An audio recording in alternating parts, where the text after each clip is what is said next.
Good afternoon, everyone. My apologies for our late start. My name is Cheryl Garrix Lloyd, and mental health is my purpose and my passion. And welcome to Mental Health Mondays for July. So we started in March. We spoke about being mentally healthy in menopause, and we had a high demand for part two. So here we are finally having the part two, and I just want to say thank you for joining. And if you know somebody who would like to be here, we had a little mishap at the beginning. Please just share the link, and so they're free to join us. And so we're going to start our conversation today because it's a serious conversation that we need to have. And in honesty, we need to have more conversations about mental health. I'm really unsure. Why is it that we need to have secrets? So welcome to Being Mentally Menopause Part 2. Is everybody able to see my screen? Let me know when you're seeing it.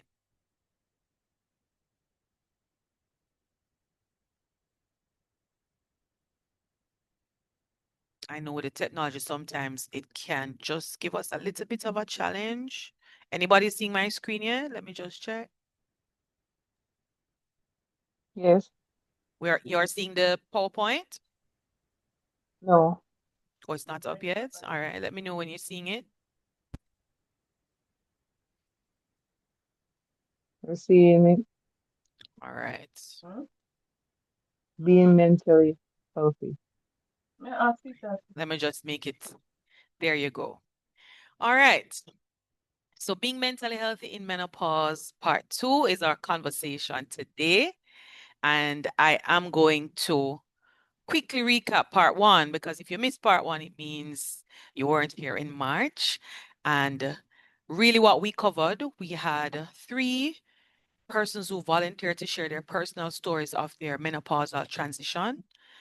And so after they shared, we had an open discussion about what it looks like for the menopause transition.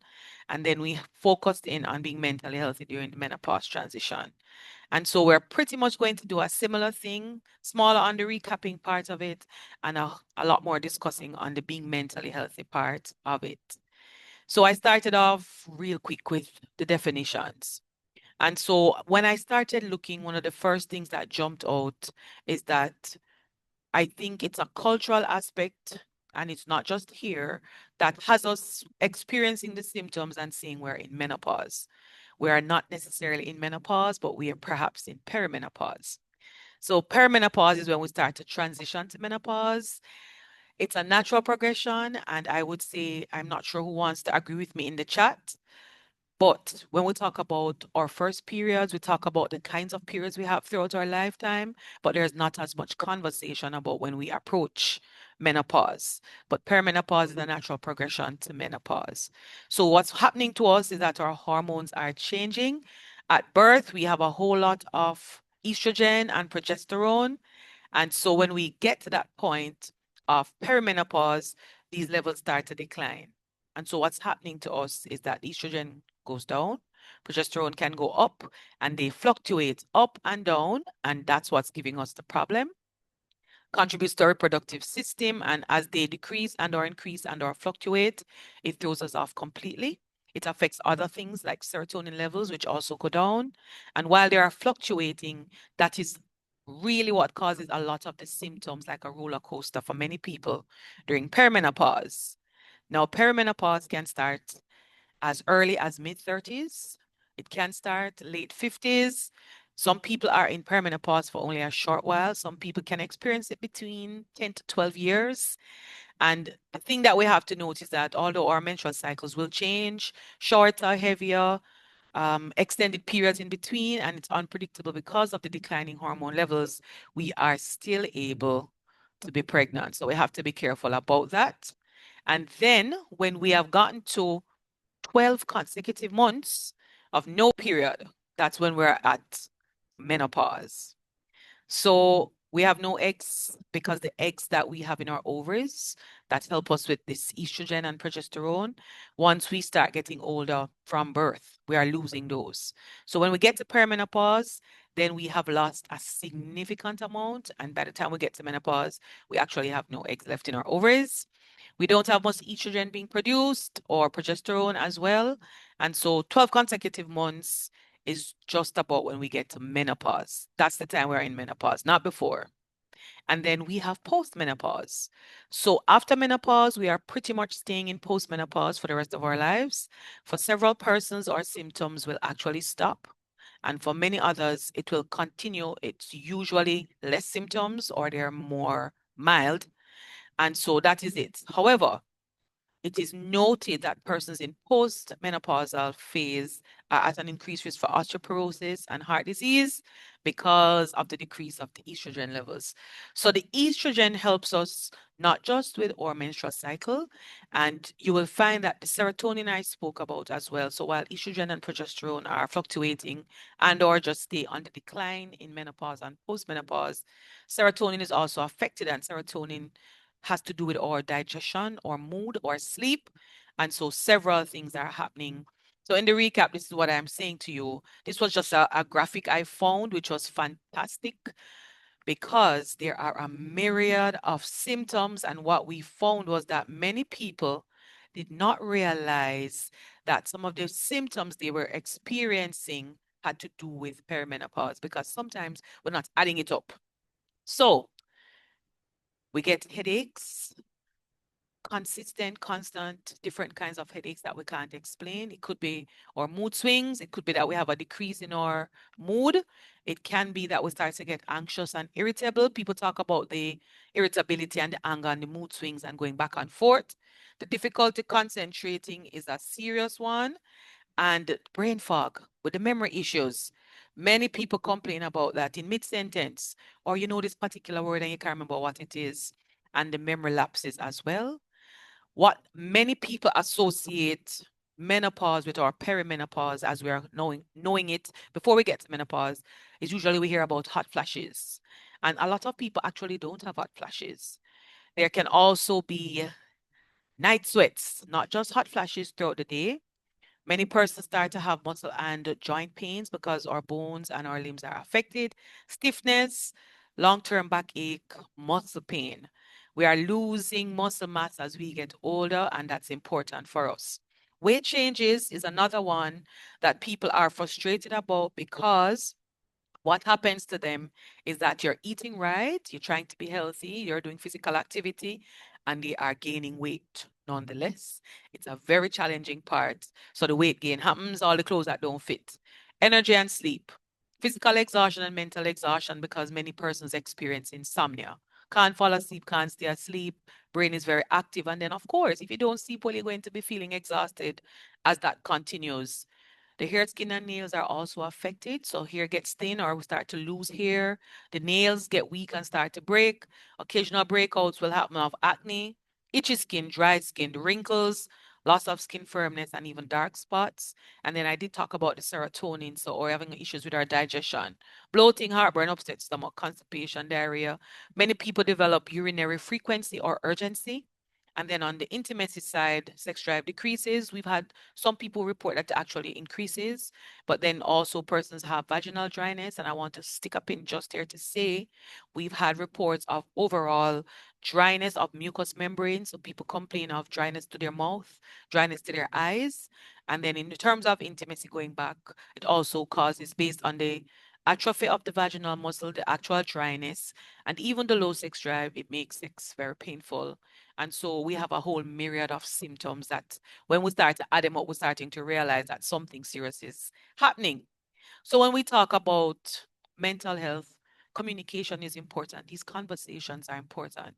And Glenn Close has said it as a part of a statement, and I absolutely love this statement. What mental health needs is more sunlight, more candor, more unashamed conversations. We're all going to experience perimenopause and menopause. We need to know what's happening to us. We need to know what to do. We need to know to keep our mental health together because I will share with you the definition of being mentally healthy. So not only can there be mental health challenges such as anxiety and depression, But if you don't know what's happening to you, you don't know how to find ways to manage it because it's not something to cure, then your mental health is compromised because it's very frustrating to deal with all the symptoms. So, in keeping in our open conversation, I said let's have a mini menopause discussion. I'm going to put this link in the chat when we get to the Q&A so people can go and read all the stories that are there. But from this particular story, I thought I'd start a quick conversation here. And the person who wrote the story said, I watched Davina McCall's menopause documentary, and all these emotional and mental symptoms started to make sense. I heard women sharing, and I thought, yes, that's exactly how I feel. There was a reason for what I'd been going through, and most importantly, there was hopefully something I could do about it. So I pause there to ask if anybody wants to type in the chat or open their microphone and tell me what you've heard, or maybe what you think is happening, and how do we feel about the fact that we are not being as open to discuss something that's a natural life progression for all of us as women. Anybody?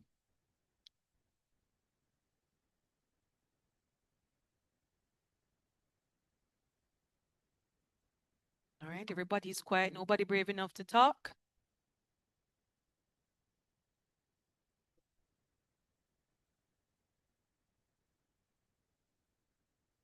No, we're all quiet. No thoughts on the fact that we need to have these conversations.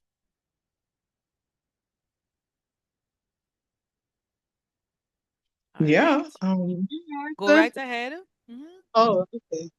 I agree that we do need to have these conversations. Oh, I'm Jacqueline, by the way. All right.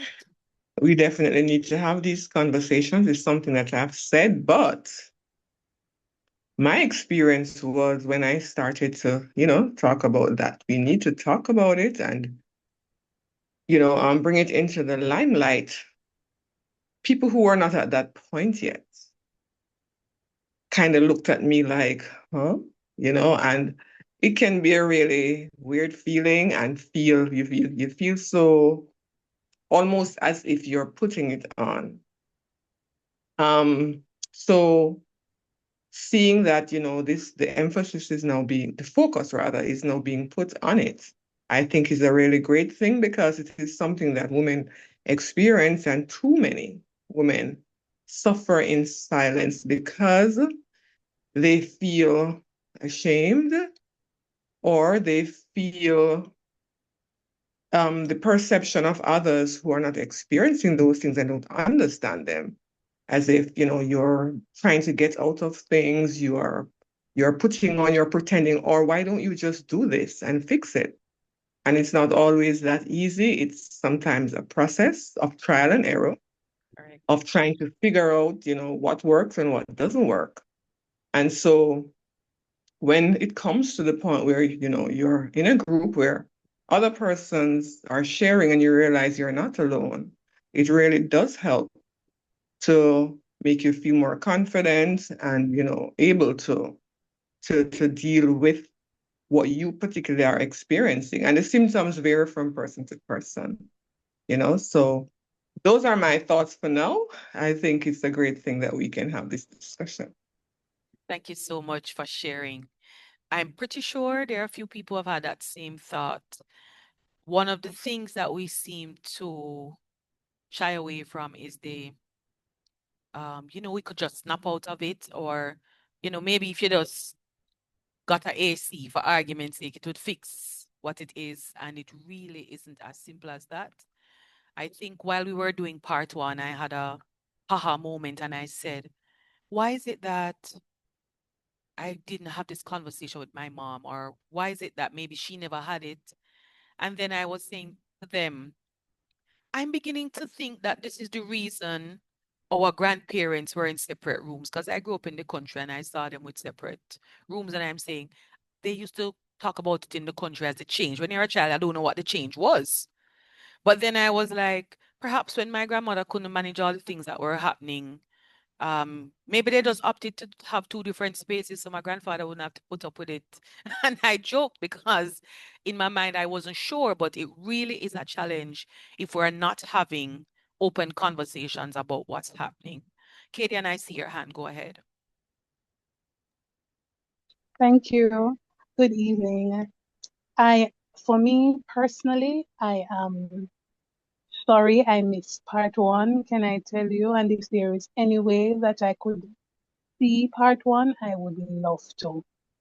I really appreciate these forums, and I say this because a lot of things have happened to so many women in the past. Even mental illness has occurred where persons have lost their minds and, on the road to losing their mind because of menopause. And as a young woman, not yet there, but I want to be prepared. That's a feeling I have. I want to know everything I can know about menopause and premenopause because it is so critical to go into it with proper knowledge, proper information, right? Correct. And so for me, I am appreciative of the conversations that we are now having about various topics that are so critical. Um, I love that persons are becoming more open and shame is no longer a thing. And so for me, I am happy to be in this space right here, and I am taking in all I can so I can help myself and the women in my circle. I can help them with the knowledge that they need so that they can be more prepared, so that it doesn't take them off guard. One of the worst things is when something take you off guard and you just don't know. And sometimes you are so scared and think sometimes you even think that something worse is happening to you when it is that you're going through a natural progression for the woman. So thank you very much, and I am happy to be here, and I am open to all the information that I can get. You're very welcome, Killian. Unfortunately, we don't have the recording because it was not recorded. When I Okay. present on mental health, and my focus, for those who may have missed at the beginning, is on health as opposed to the disorders. There are conversations sometimes that we will have, and it should be a safe space. So, because I Okay. knew ahead of time, I'd asked persons to share their personal stories, the part one was never recorded. So today I'm just doing a quick recap and then more of a focus on the mental health aspect. And then we can have a bigger conversation at the end.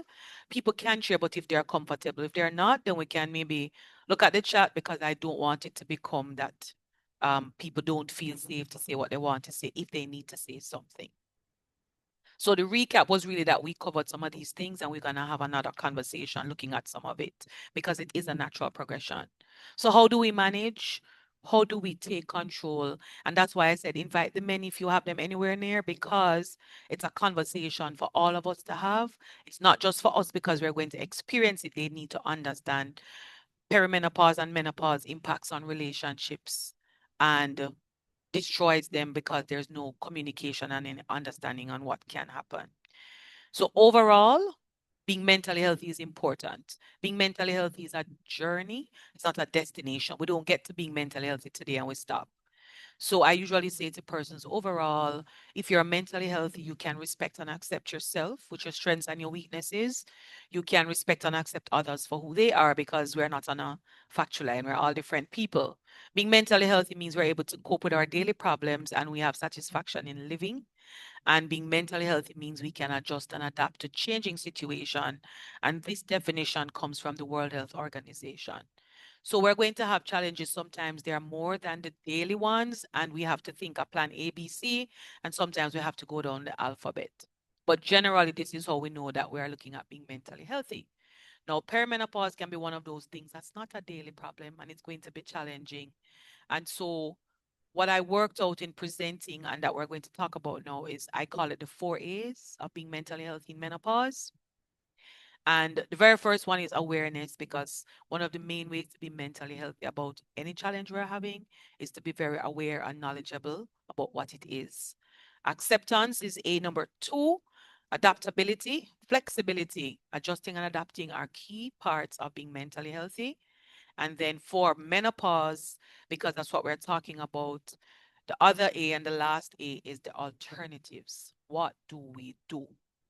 So let's start with the first A. Being mentally healthy in menopause means that we need to have awareness. There are so many symptoms. We looked at a whole myriad just now from an infographic. And during that menopausal journey, when we don't realize sometimes what's happening to us, because there are so many small things. And I say this, for instance, I'm really unsure what year I may be in. But what I found was when I started to realize how many symptoms there could be, I noticed from the top of my head, I could have said, but I was having this from like 3 years ago or 4 years ago. And so I'm realizing now that while they may have seemed like isolated symptoms, they're all connected. So one of the things that we need to be aware of is what are the symptoms that could possibly happen? It's not just hot flashes, it's not just night sweats. There's a whole lot more. We have to be aware that there is perimenopause, menopause, and postmenopause. So while we would term it and say we're in menopause, a lot of people are not in menopause. They're in perimenopause. And one of the things you need to know about perimenopause, it can be as long as 12 years. And there's no one size fits all. So what symptoms you experience and how long you experience them is going to be an individual journey. We have to be aware of our bodies and notice what's happening. Some changes may be more subtle, some may be more obvious. But once we start to notice anything at all, don't think it's foolish. Make a note of it. Talk to your doctor when you see them because it's your body and you're the one who knows what's happening to you. If you can, start to make a journal specifically about your symptoms and what time frame you've noticed them in. It gives you information to look for. It gives you information to present to your doctor when you visit and to ask about. And then while we will know what all the general symptoms are, I said it before and I said notice our bodies. Be focused on what's happening to you. So even as we support each other and have the conversations, pinpoint the things that are happening to you in particular on your journey. What's your time frame and where are you? And it's the same process for knowing what will work for you. Because again, you'll have to look at the management and what will work for you. Second is acceptance. It's a natural progression in life. And for women, we're all going to go through it. For some, it may pass unnoticed, similar to when we start our periods. For a lot of people throughout their lifetime, it's a cycle. It comes all the time and there's nothing about it. For some people, their experience is very rough. For some people, different things changes it, but it's a certainty. So we may have similarities, but we're all going to have our own difference. We have to accept that as well. And it sounds very easy to say we have to accept it. It is not easy. And I'm going to say here that in accepting that it's a process, I encourage us to give ourselves grace while we work through the stages when we get to acceptance. And I put that here because grief, as we teach it in healthcare, has to do with 5 stages, starting at denial, right up to grief. And depending on who you are and where you are in your life, recognizing that you're in perimenopause and heading to menopause is something that some people grieve the loss of their reproductive years. And for a lot of us, it's the process you're going through after perimenopause to get to the menopause that can be something it's hard to work through. And so we have to figure out how to give ourselves grace. When we have, for instance, the brain fog in the middle of a sentence, you can't figure out what to say. Can you imagine when I'm teaching and that happens? And then acceptance includes talking to your spouse and your children, depending on the age your children are at, because they need to understand. I remember when I was younger and my mom used to say she was hot. And we grew up in the country, we didn't even have fans. And I was like, she's always hot. It's not hot. We grew up in a cold place. And I smiled to myself because we have a Jamaican saying about the pig asking the mother about the mouth being so, snout being so long. And the mother said, you're growing, you will know. And now I'm realizing why it is that my mom used to say she was hot. So we work through the stages because we will have to get to acceptance. That's a part of our journey. That's one way to work on our mental health because there's nothing we can do to change the fact that we're going to get there. The adaptability is a number 3. Being mentally ill in menopause means that we're going to have to be flexible. That helps our mental health overall. But when we recognize what's happening, it means that being able to adjust and adapt as is needed.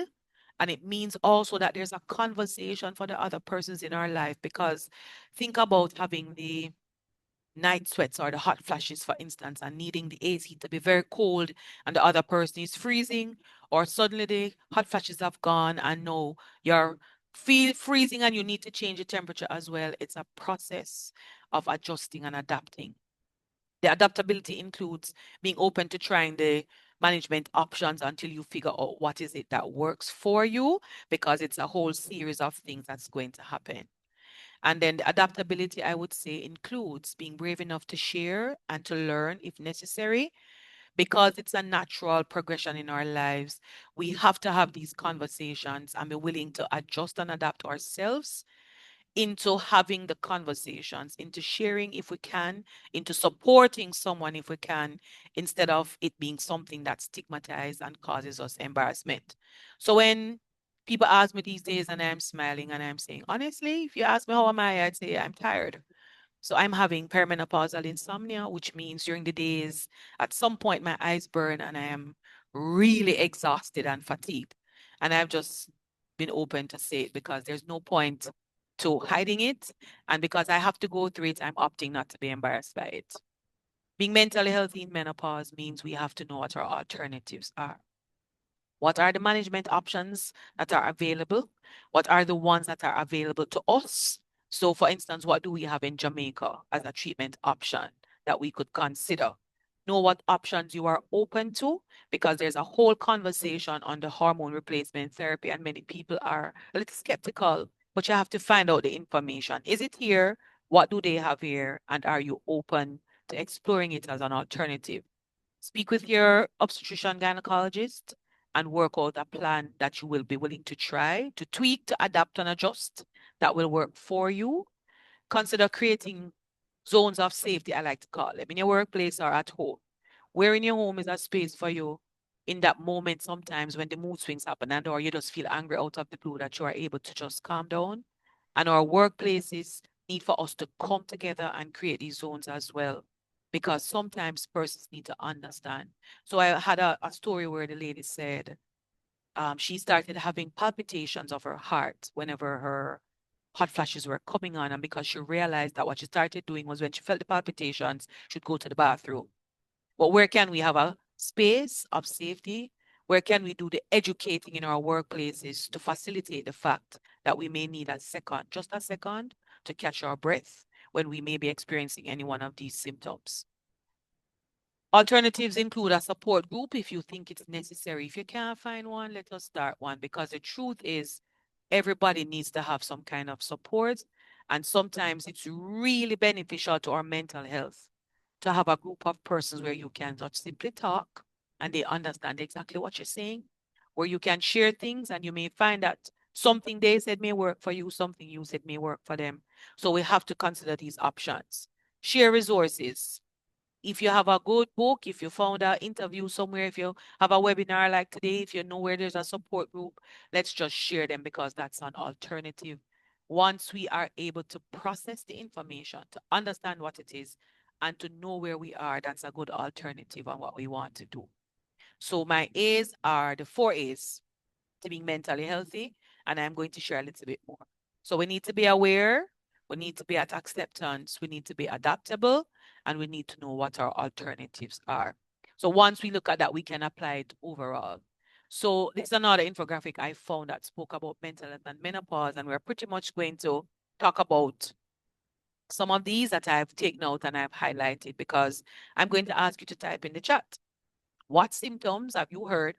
Even if you've seen them here, and if you haven't seen it here, put it so that we can have a conversation about that when we get there, because there are many things happening. So being mental health in menopause, I had a few recommendations. I just singled out some. So for the hot flashes, it's an important part to do the relaxation techniques. And I say this from a mental health perspective, because one of the things I've read on and I have experienced is that the hot flashes are not only about the physical heat, it's also in your mind.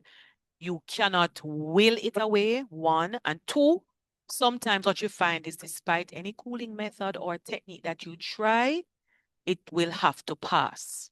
So what you have to do is learn how to do the relaxation techniques until the hot flash goes away. So you really have to work on that from a mental health point of view. So while I'm standing in front of the fan, while I've taken off some of the clothes I had on for argument's sake, I also have to know that I have to breathe through it, the deep breathing techniques to help me through it until it passes. Cooling methods include, they will tell us, not for us necessarily here, but even for us here, wear layered clothing. So if you're wearing a jacket, for instance, you could wear a blouse that could maybe look like my dress without the sleeves. That would keep you cooler, and you could always maybe just take jacket off when you're having it and you can put it back on. But many people, they also talk about possibly cooling down your room before you go to bed.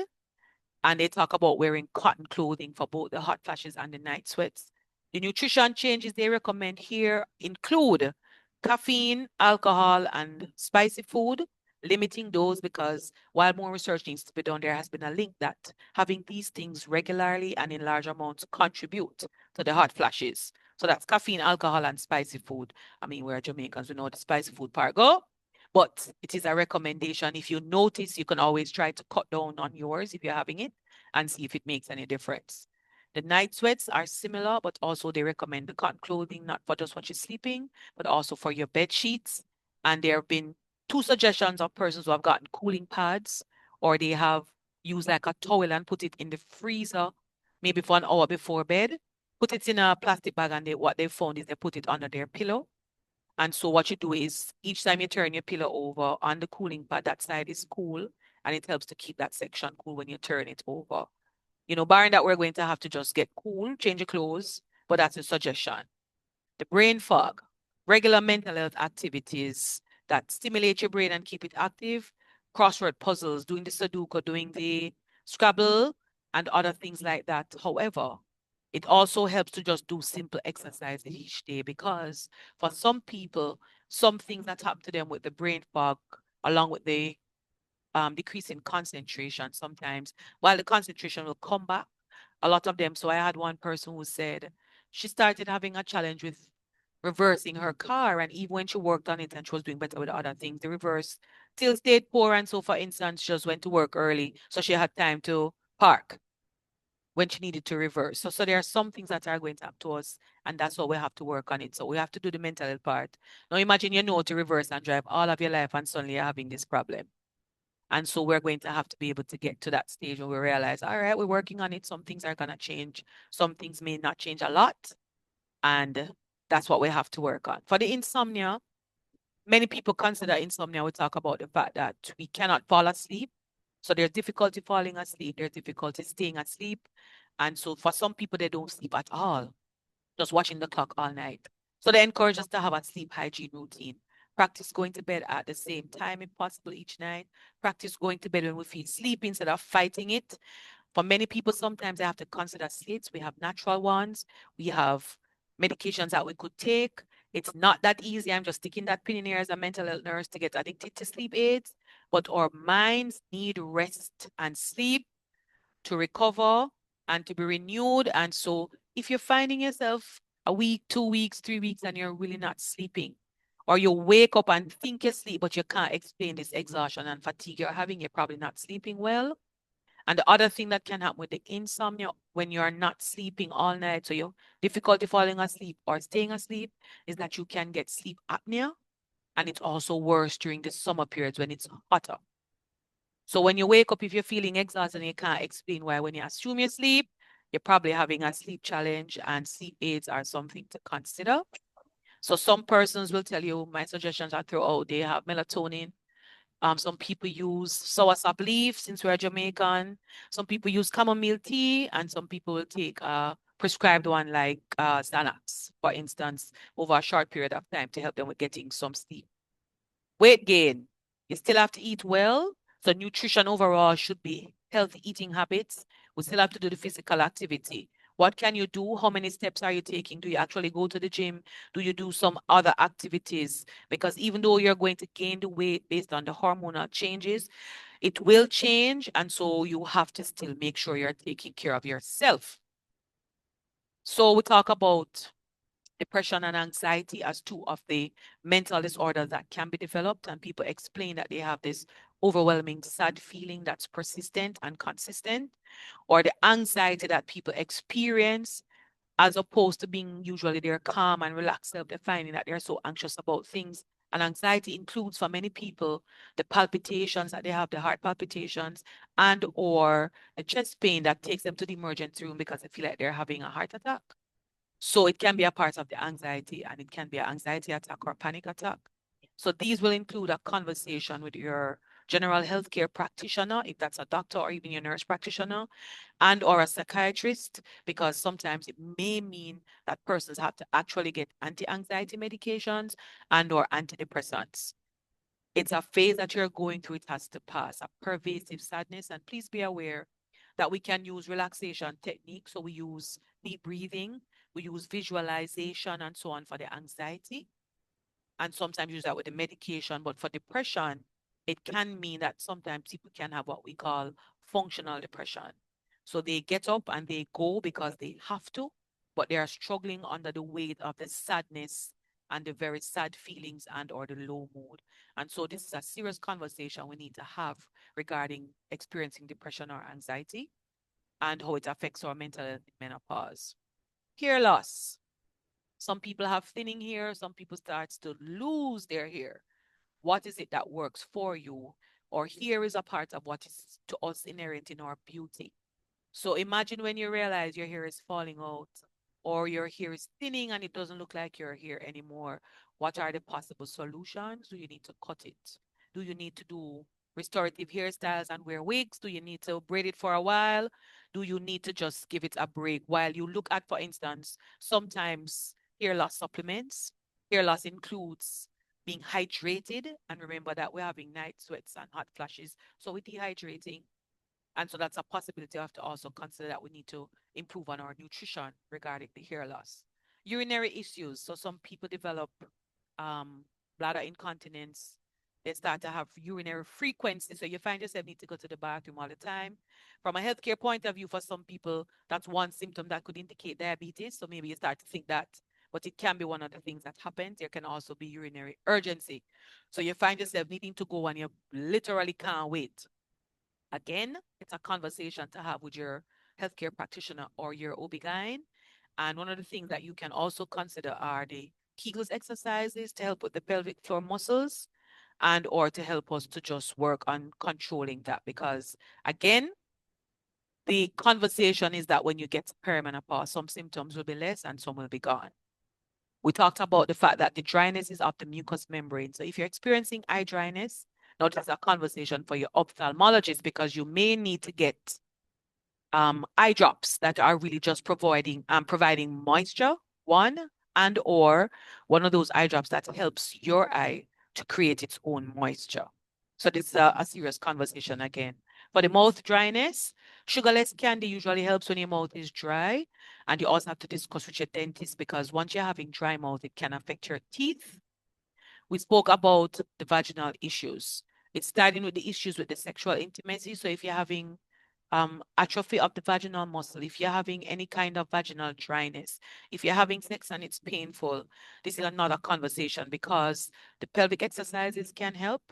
You may have to get hormonal creams or a pill that will help you to have that kind of moisture back and or what to do. So you have to have a conversation, not just you, but also with your spouse. Some people have had to consider couples counseling for the spouse to understand when I say this is what's happening, this is what's happening, and this is how we're going to work through it because intimacy is an important part of relationships. And although the female is the one having the challenge, it has to be a conversation between two people.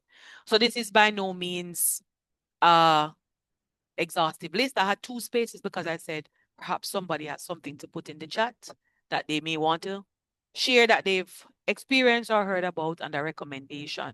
And when I put all of this, I'm saying this is a general sharing of being mentally healthy because in order to overall maintain your mental health while you are going through this with sticking to the 4 A's, you need to know what's happening. You need to be adaptable to what you're going to have to do. You need to be able to understand your alternatives and make sure you are at this place where you can do something about it. So my other suggestions, keep your journal of your symptoms. When did they start? What, if anything, triggers it? What relieves them? How long do they last if they change? You may want to keep one about your mental health specifically, because it's very hard to describe sometimes what's happening to you to somebody, and writing it down is one way to get it out. If you do consider counseling for your mental health, it's a great way to be able to explain, especially if you're having feelings of depression or anxiety and or the mood swings and or what people term the crying spells, because that's when your mood is fluctuating, that people can have those as well. For physical activity, they say we should have at least 30 minutes, at least 3 times per week. If you're able to, find the activities that work for you, even if you have things happening to you, like I'm having um, joint and muscle and ligament issues. And so I've had to tailor my activity to sitting sometimes without that kind of thing. We can still figure out a way to not only exercise the rest of us, but also for our cardiac health. So that physical activity for 30 minutes is important. And the physical activity also releases those feel-good hormones, the endorphins. And so the physical activity benefits us physically, but it benefits our mental health as well. We talked about eating healthy. More fruits, more vegetables, less fat. We talked about the coffee, the alcohol, and the spicy food that could trigger the hot flashes. We need more protein, because as we're getting older, we're going to lose muscle mass. So we want to make sure though that we're having maybe the protein, but not the fatty aspects of it.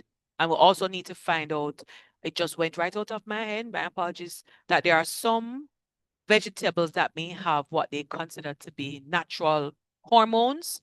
Maybe not in the quantities we will need them in, but I'm sure some people perhaps want to have a little bit more of those. We want hobbies and activities that foster relaxation.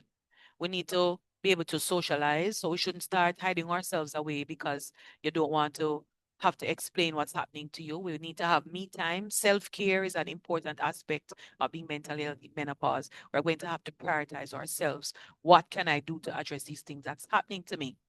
Do I do puzzles? Do I do crocheting? Do I like gardening? These are things that can help me to feel relaxed and help my mental health. Consider medications that may help as an alternative treatment option.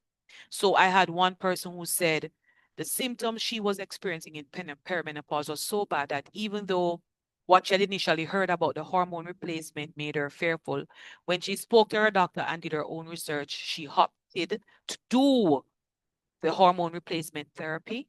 And the hormone replacement therapy now looks at different hormones at different doses. And they have also created alternates that are not necessarily those hormones, but may mimic what the hormones do. And she said within a week, she was feeling like herself. And she said she was so grateful because she was not sure she could have managed all the symptoms and the way she was experiencing them in her perimenopausal state. So consider your options. You don't want hormones. What are the natural alternatives? What can you do to address each symptom? And if you try that and it doesn't work, what are the other options? We have to embrace the life changes. So while we may have some persons who will grieve and eventually get to acceptance of the loss of reproductive years for argument's sake, one of the things is that we're alive. We've made it to this stage of perimenopause, heading to menopause. There is so much death around us. So sometimes just remind ourselves that we're alive, there is management, and we should be able to function while we give ourselves grace and work through the process. While we're experiencing this challenge as well, let us not just exist. Don't hide away. Don't force stigma to let you hide or to feel embarrassed. There's a great ad on TV that talks about hot flashes and it shows people struggling with the heat. And then it shows this other lady trying on some clothes and having a great time. And they said those are not flashes. So it's something for us to still know that we need to live and be happy that we're at this stage. Share what we know. Support somebody else while you may have your own circle of support. Sometimes when we don't know that we're struggling. And then I usually say be prepared for all situations. So like, no, I'm not a person who necessarily like to have many handbags, but I do actually have maybe two. I have a fan in each one. I don't leave my water bottle anywhere.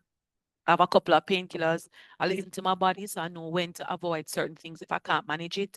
When I'm feeling fatigued and exhausted, the next day after I know I haven't been sleeping well for a couple of nights, I know when to pause. There are some people and persons who, when you try to explain or talk, or you need a moment to breathe, they really are what we would call vexation to the spirit. So if you have to avoid some of them for a little bit until you're at a better place, then it's a situation or the person It may just be beneficial to your mental health while you're working through what's happening to you in this perimenopausal state. I didn't forget the gentlemen. So although I talked about earlier that they need to know, men, you need to understand, and I'm asking the ladies to share with them and the other people who are women too, because sometimes when you're not experiencing something, you cannot understand. Women are not getting crazy when they are in perimenopause and menopause or postmenopause. It's a natural life change that's happening. The hormones are fluctuating. It affects us physically and emotionally. They are not rejecting you, gentlemen. So it's not an excuse they are making up, and they're not just trying to hide away, and they're not saying I'm not interested or they don't have somebody else. They really are experiencing challenges that will mean for our gentlemen a little patience, a little understanding. There may not be any intimacy that includes physical activity until you've worked out what works best for her, but it's not rejecting, it's not making excuses. There are many symptoms that she can experience, and so she will have to realize what it is, and you as you work on it. So there are the men who will tell you about the mood swings, the crying, the anger, the temperature that they can't manage, and the what they eat and don't eat, and these kinds of things. So they're having their own experience of what her menopause is. But so, gentlemen, there are many symptoms, many, not just one, and we have to know that. Every woman's experience is different. So, gentlemen, get together and talk as well. So, if your friend say, but my wife don't have that, it doesn't mean that you should think your wife shouldn't have it either. Every single woman's experience is going to be different. You will probably feel out of control because you will not be able to empathize. Empathy is when you've been in somebody's shoe, and men will not experience perimenopause.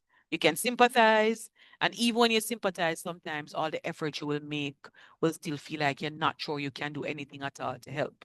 So you will feel out of control, but you are able to work through it. Best way to help her, get the facts, be aware. The 4 A's apply to you as well, and the first one is awareness. Have the information. Understand that this is a natural life transition. Have some patience and be very caring and supportive. It makes a world of difference when your partner is very supportive while you are working through this phase. And I say patience because we as women have to have it as well. When you're going to probably have perimenopause for 10 years, that's a long time to experience different things and to recognize what you need to do. So, gentlemen, I'm expressing to you, I know we have a few on, thank you. I'm asking you to share to some other gentlemen. Ladies, I'm asking you to share it, that this is what's happening and this is how we need our men to be a part of the conversation. Yes? So, I have a few tips for you. I hope you're making note of your comments and your questions. I have a few links to share in the chat with you. But as I close out what I wanted to share with you, I have a few tips for you. Locally, if you go to Facebook or Instagram, I found these things that you can utilize. Aroma Care JA. It's a lovely young lady named, young lady, Donna wants to hear that, named Donna Singh. And she's on both Facebook and Instagram. She does essential oils, and she's not somebody who's maybe selling them, but she's able to give you what mix works well. So she will tell you, for instance, lavender makes you calm and so on. And you're able to now know how to put them together. And so people use them in diffusers and they have them for different things. And they help you with sleep, they help you with calmness, they help you with the pain, they help you with the aches. And so I thought I'd share these as resources. There's a place at Devon House called the Lemongrass Tea Room. They're also on Facebook and Instagram. They use some of these same natural herbs. They don't have them as oils, but they have the actual herbs in dried forms or spices. And the gentleman who operates the store is actually quite knowledgeable, and he'll also be able to tell you what do you need so you know how to have lavender with vanilla to make tea, for argument's sake, to help you to be calm and to get to sleep and so on. So it's something to consider.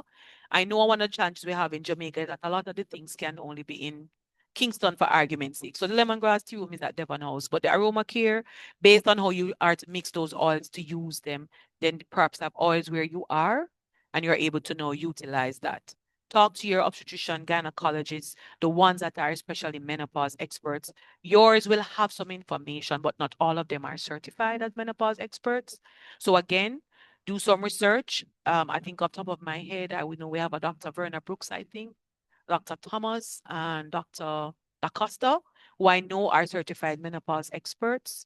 We have a few physiotherapists as well, who are experts in doing pelvic health from a point of view of what we need to do regarding Kegels exercise and other particular exercises we can do to help strengthen those muscles.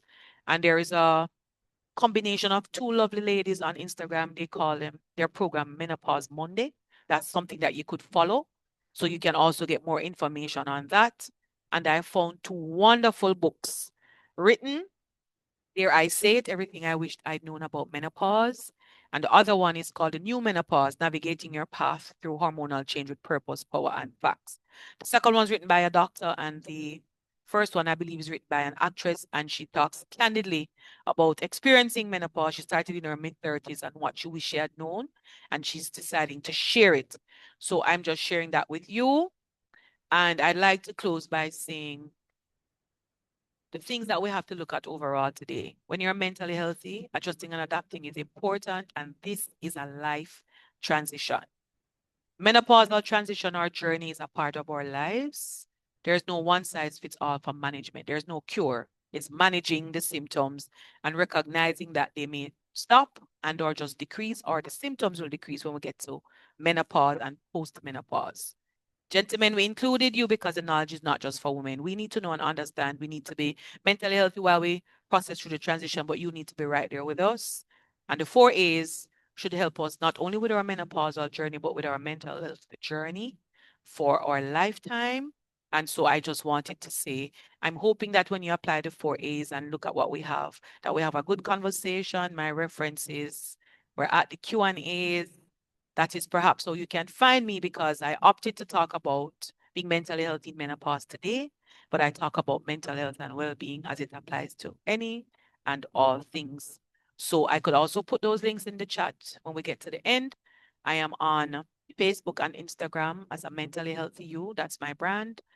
I have a Mental Health Mondays newsletter on LinkedIn, and my YouTube channel is also a Mentally Healthy You. My phone number is here, and my email is a mentallyhealthyu@gmail.com. I thank you for joining.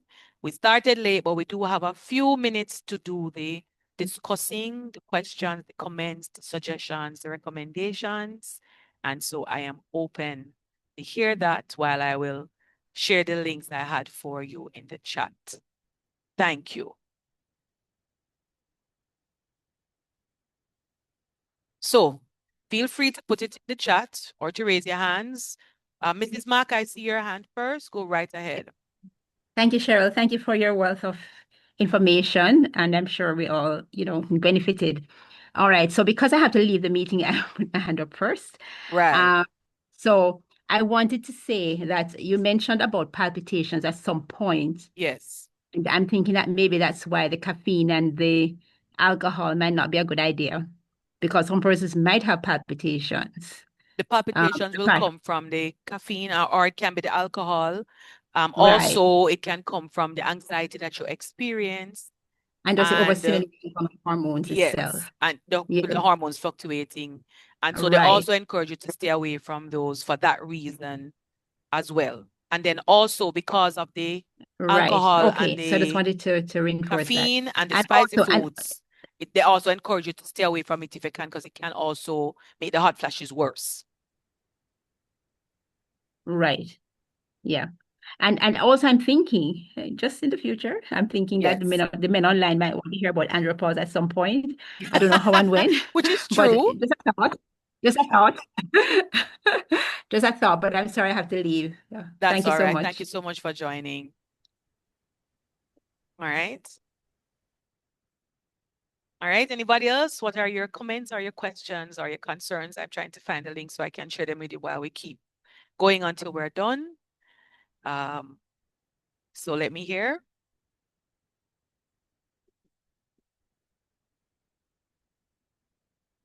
All right. While I'm just looking in the chat. So the conversation we need to have. I'm glad people have joined for the information. I hope I've shared enough. And I got a question. What about body odor? Yes.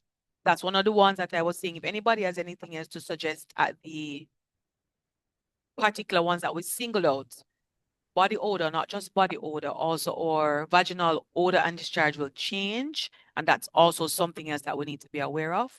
One of the things that's happening these days is that companies like the company that makes Dove and others are now creating whole body deodorants. So they're creating deodorant that you can use, not just for arms, but you can spray it all over and anywhere.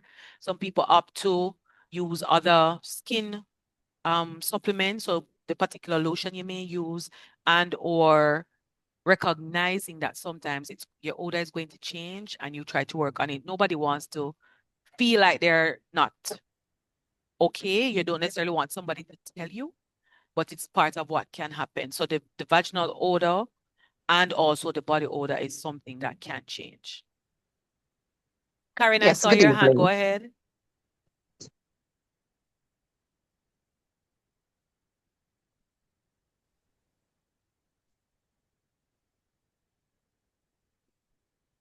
All right. I think we may have lost Thank Karen. you so Karen, very where are no, you? thank you Okay. so very much.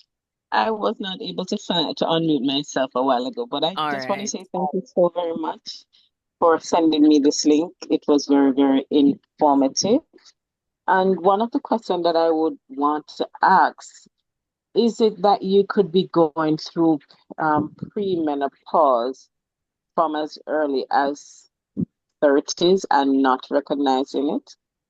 Yes. So they say perimenopause can start as early as mid-30s, and it's called early perimenopause, and there are some persons who may not know. So I wanted to look at the stories. I had a link. I'm going to put it in the chat for person to read. And so I had one where the person said what happened to her was actually that she was on contraceptives.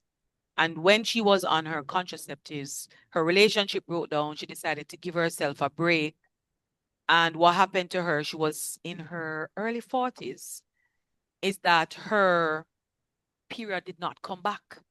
And when she went to have a checkup, nobody said anything about the possibility of it being menopause or perimenopause. She had no children. And then she realized that what had happened to her is that she was actually in menopause.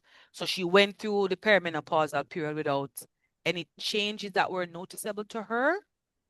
And here she was in menopause. So it can start as early as the mid 30s. The average age, they say, of menopause is about 51, but it can be up to 55. So prior to that, a lot of people are in perimenopause.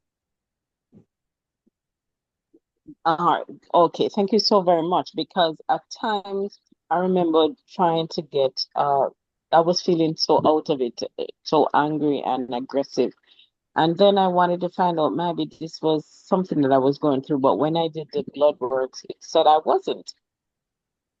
And it was so striking because all that I'm hearing around me, I'm saying something is happening, and I couldn't put my fingers on it. I just couldn't.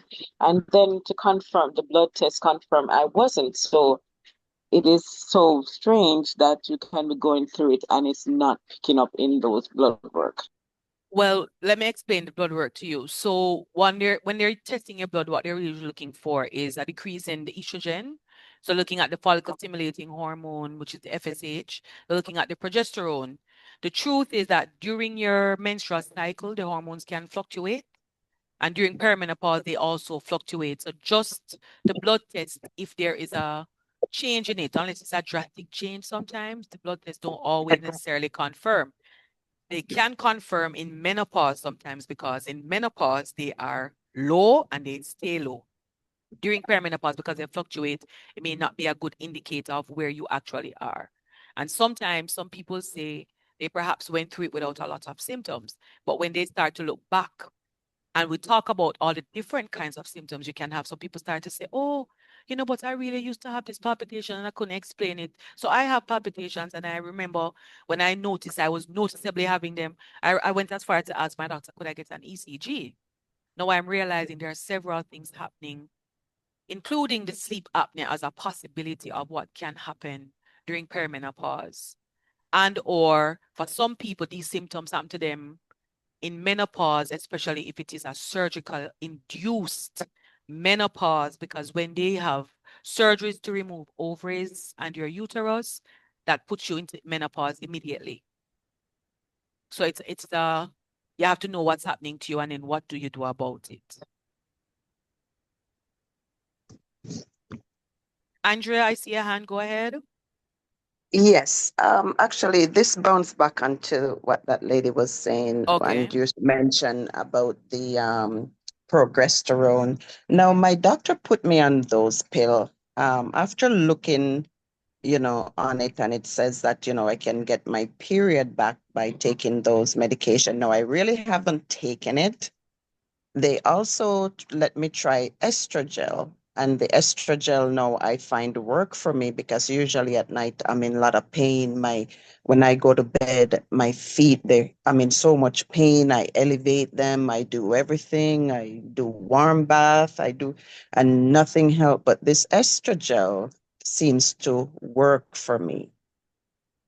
So just to put it out there, the estrogel, I mean, I know it doesn't work, might not work for For everyone, but everybody. Yes. yeah, but it's And a that's what good I'm thing to saying. Share the try. resources. So at least if the person knows what's the name of it, they can ask about it and have a Mm-hmm. conversation about would they be willing to try it or not, or what's available.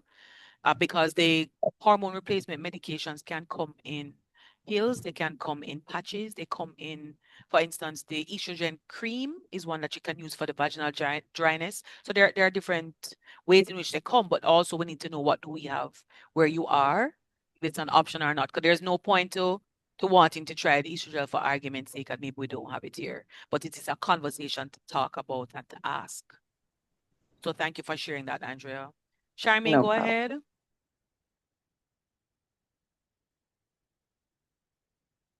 Okay, so you mentioned good evening. Sorry. Good That's evening, all right. Good everyone. evening. Yeah, you mentioned the heart palpitation. Yes.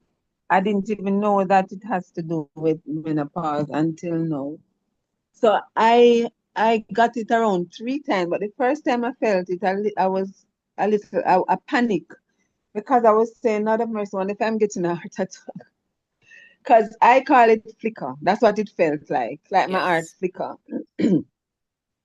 And so I started to pray because I was on my way to work, and I said, "Oh my God, am I getting a heart attack?" And so a voice just said to me when I was praying, "Breathe." So I took some deep breath and tried to calm myself, and it went away. And I felt it again another day. And so I called the Art Foundation and asked to get what you call it? An ECG. Um, an ECG. And it came back okay, but I literally panicked because and I actually wanted to do an actual heart test where they put the machine on you. I don't remember the name of that one either. But know that you said that it can be a part of menopause. I feel a little better. Well, Charmaine, it's nothing for us to take lightly, but I quite understand how you feel because No, it's I was very so fine. stressing to have that palpitation feeling and to not know what it Listen, is. Yes. So that my can be heart one of the literally symptoms. flicker, and I was Yes. saying, "What is this?" So I definitely went and asked for the test to be done. So I didn't know that it's a part of menopause until now. Yes. So I feel a little more comfortable. Not that I'm going to sit and do nothing about it. I still think I want to do the art test. Just to make sure. Well, we And ought to do our annual wellness checks every year, and when and that will be a right, part and I of did that it. But test. at least if you do that annually, you will see if there are any changes to your heart overall and not just because of that. But that's a part of what Right. can happen.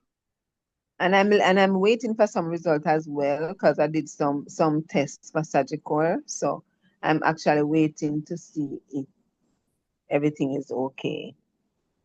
But All thanks for right. telling me about You're that. very And welcome.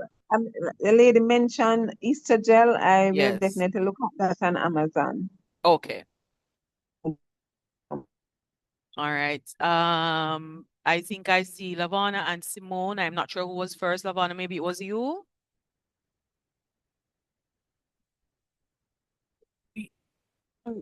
And said, we the changes in our diet and everything, Right. lifestyle changes. But for me, perimenopause just came just suddenly. And to have elders who withhold all of what they were going through, I had no idea of what was happening to me. So, irrespective of everything that is, happening and the life changes, the lifestyle changes and everything, it just happens. Sometimes we are so submerged due to the different feelings that we can't even do the lifestyle changes. We just have to understand what is really happening so that we can get our mental state back in line. Because it just happened to me suddenly, just as they were talking about the palpitations. I've never had anxiety issues. And I find myself ending up at the emergency room twice because I got there already and them say, you're all right. It happened again, I reach at emergency room. And with Cheryl giving the information and reading even more, I realized that the heart palpitation is one of the symptoms of the perimenopause. When I look at the chart of the symptoms, it come like me get everything. But I'm gradually understanding the changes that are happening to my body. As Cheryl said, journaling is so important. Today, it happens, most of mine takes place in the mornings. Struggle.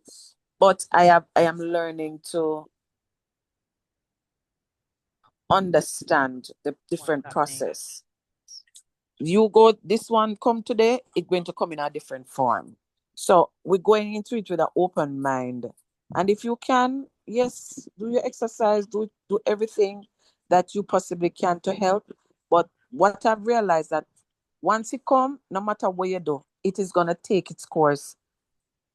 And then you see you just gradually start to improve and go into the next phase.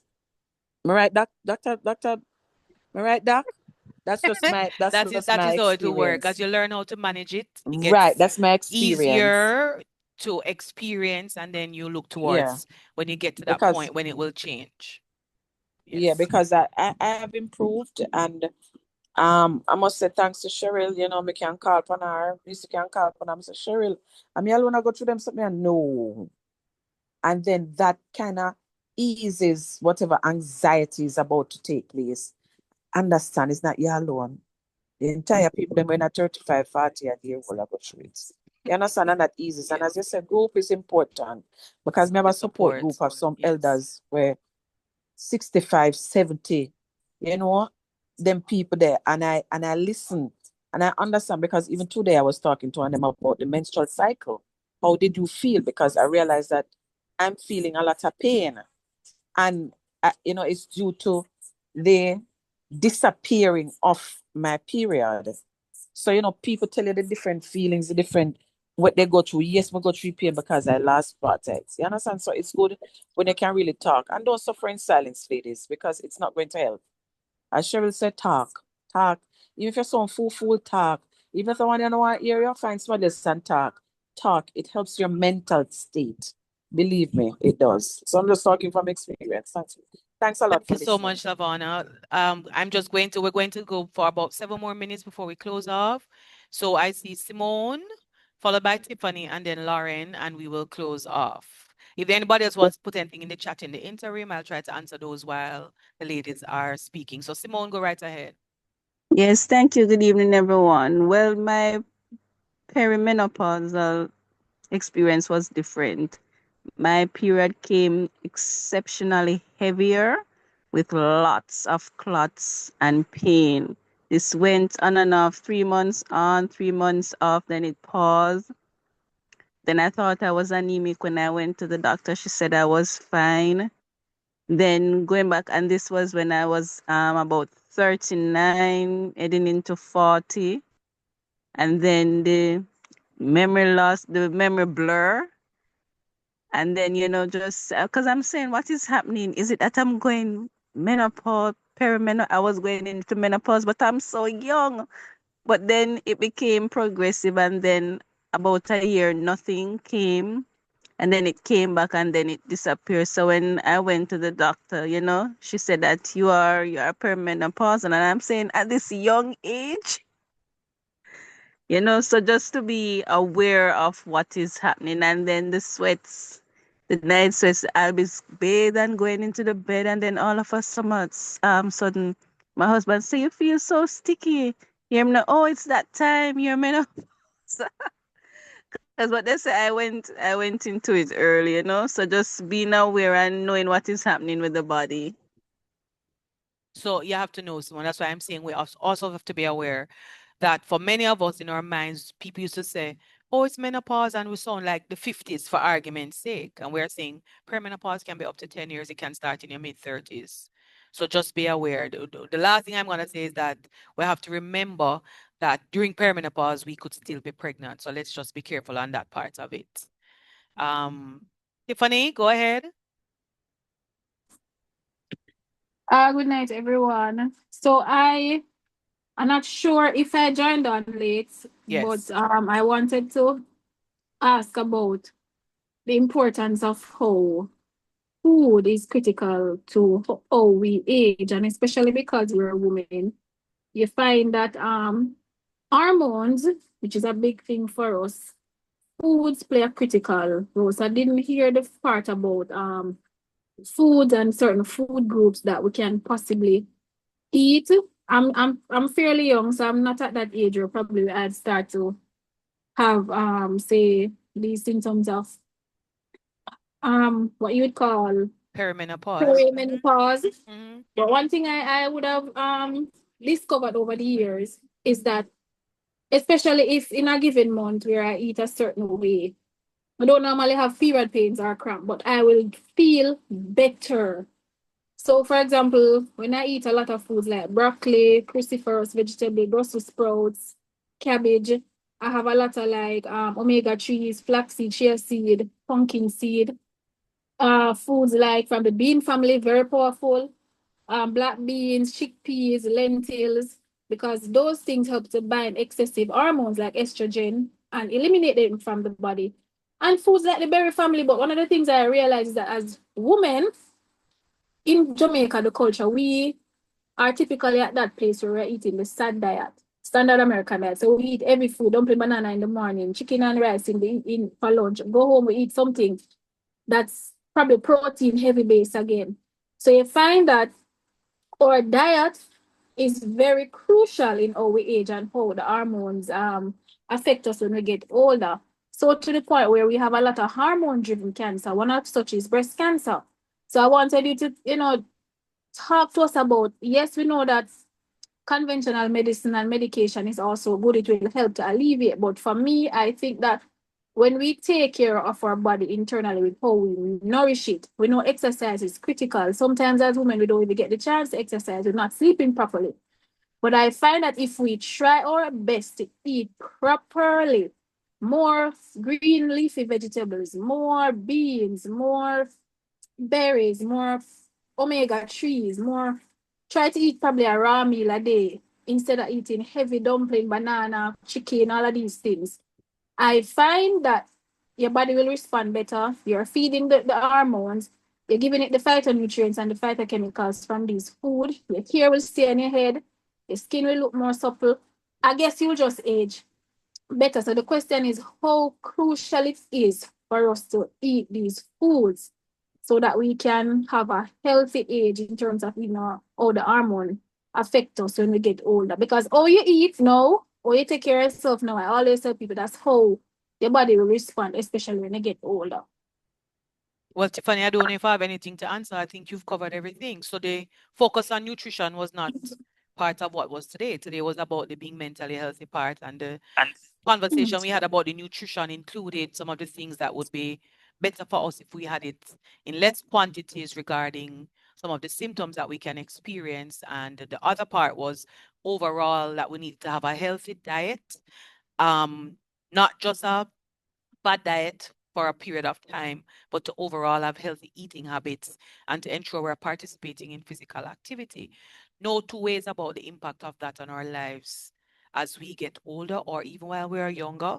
But yes, there are certain things that they will encourage us to eat. For argument's sake, that has to do with some of the hormones that we will need during the fluctuating period of perimenopause that can be found in some food groups.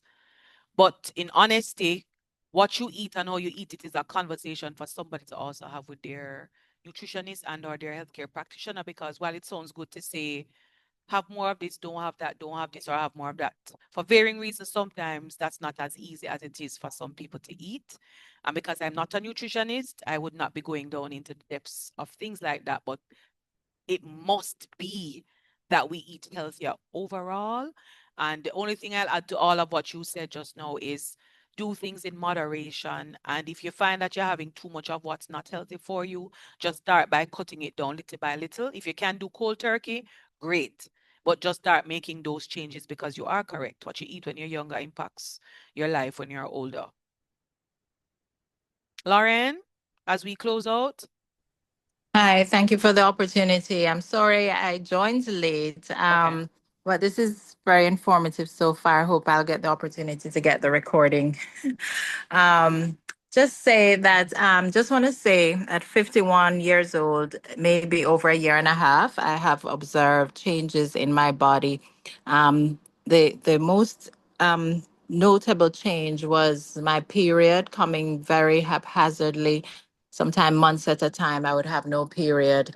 But once I happened to have been at my primary care doctor, and while waiting in the waiting room, I observed the bottom of my feet got very hot, and my face as well. And when I looked in the mirror, I observed, and I'm dark skinned, my face was flushed. Flush. And I had just seen the doctor and was getting blood works, and I called his attention, and he looked at me, he said, I think you're going through that thing.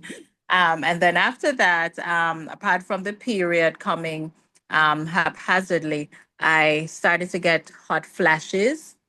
I just would just feel very, very hot all of a sudden, and then it would go away. And then recently, I observed I was getting a lot of itching under my bottom of my feet and my hands for no explainable reason. It would just come on me, and it carried on for a few weeks. And it's almost as if the symptoms took turns. So the hot flashes paused, and then this itching started, and then the itching has stopped, and then there were the night sweats. I would have to be taking off the blanket, putting it back on. It would just go on and on.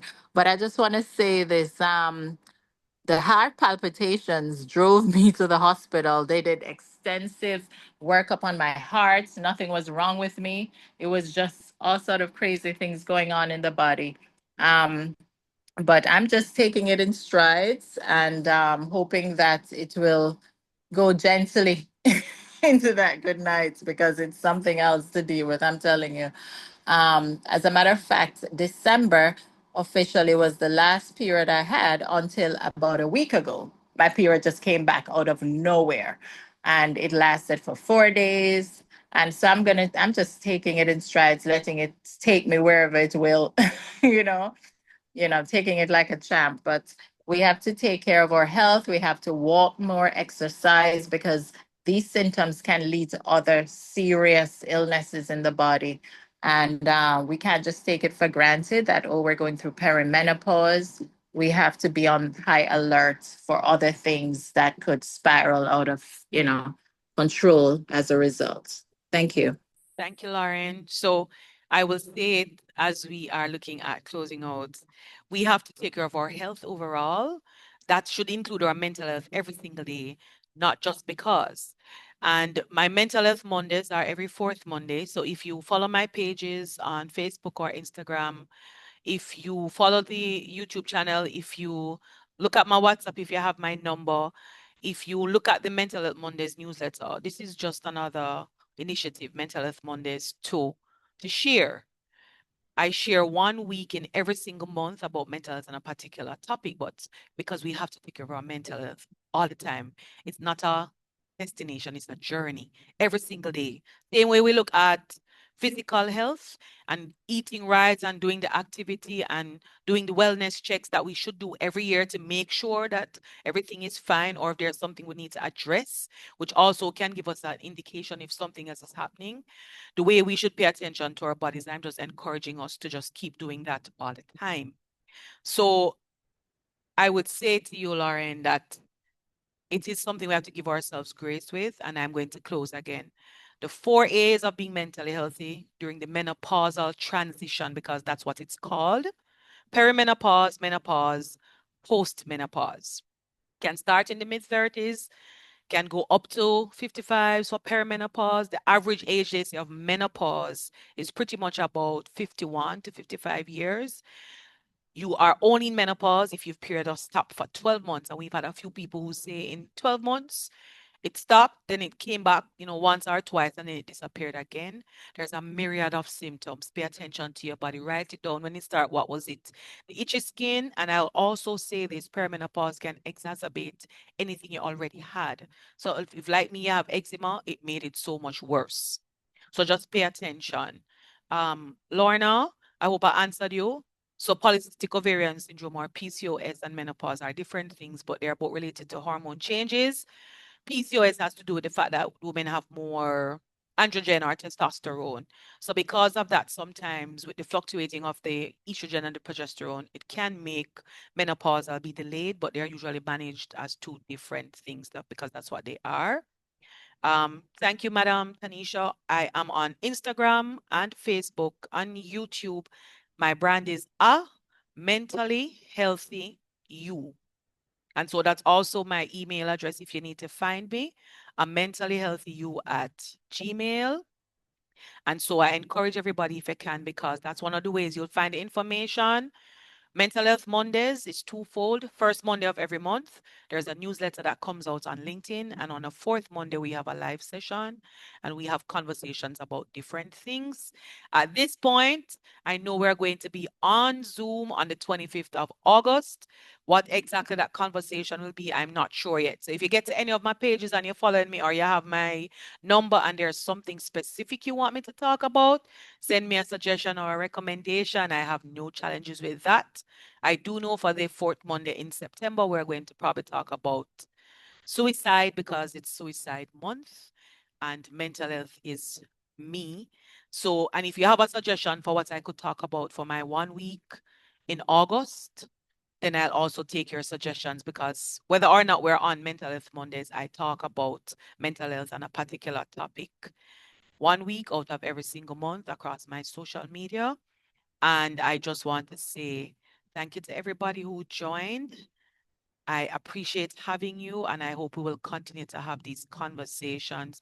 The only way for us to get rid of the stigma is to make sure we talk.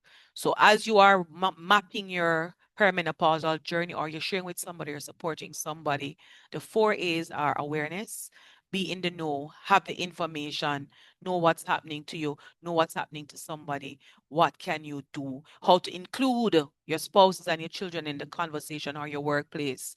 The second one is acceptance.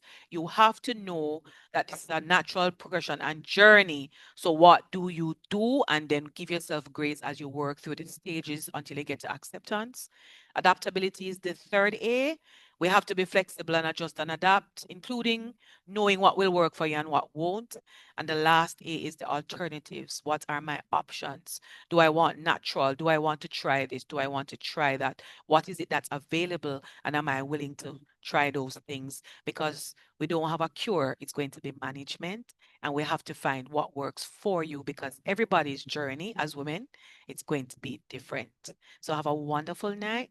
Thank you so much. I look forward to seeing the subscriptions change. And for anybody who may have missed it, please tell anybody and or for yourself. As soon as I've double checked the recording, I will post it to my YouTube channel. The last 2 months are already there, so you can have a look at those. We talked about mental health awareness, and in June, we spoke about mental health and men. So I will notify on my social media once the video is posted to the YouTube channel. Have a wonderful night, and I will see you in a week or two for the newsletter and or the post for the week of August. Thank you, everybody. and you are all very welcome.